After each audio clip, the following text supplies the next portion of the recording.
संत एकनाथ महाराजाकडे एक माणूस गेला आणि म्हणाला, महाराज, आपण एवढे महान आहात, त्यामुळे आपल्याला मी विचारत आहे की यापुढे माझ्या आयुष्यात पुढे काय घडणार. आणि माझा दुसरा प्रश्न असा आहे की तुम्ही एवढे महान असताना तुमच्यावर टीका केल्या, तुमच्यावर शिव्या घातल्या, तरी तुम्ही हसतमुख जगतात.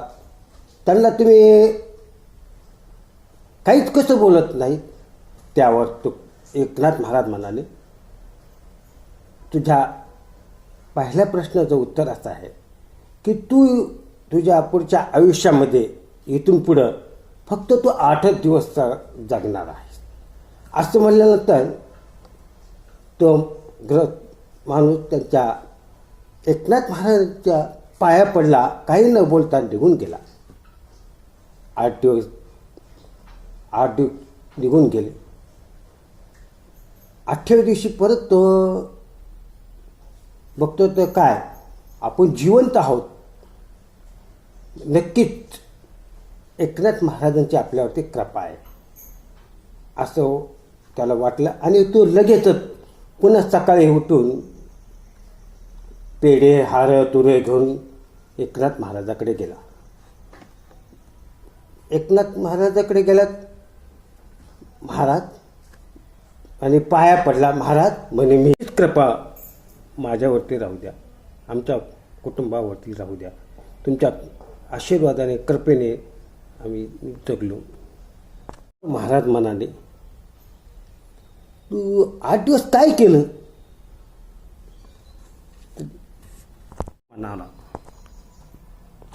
काही नाही, मी इतरांशी चांगलं वागलो, बायकोला मारहाण केली नाही. मला हेही कळलं की माझे पोरं शाळेत जातात आणि बस आमच्या भावाची जमिनीसाठी हिस्सा मागत होता, वाटणी होती, ती मी त्याला तीही देऊन टाकली. काय करायचं मला हे जमीन जागा जुमला सगळं, हे आज न उद्या मी मरणारच आहे. त्यामुळे त्याला तीही जंगला देऊन टाकलं. इतरांची चांगलं वागावं.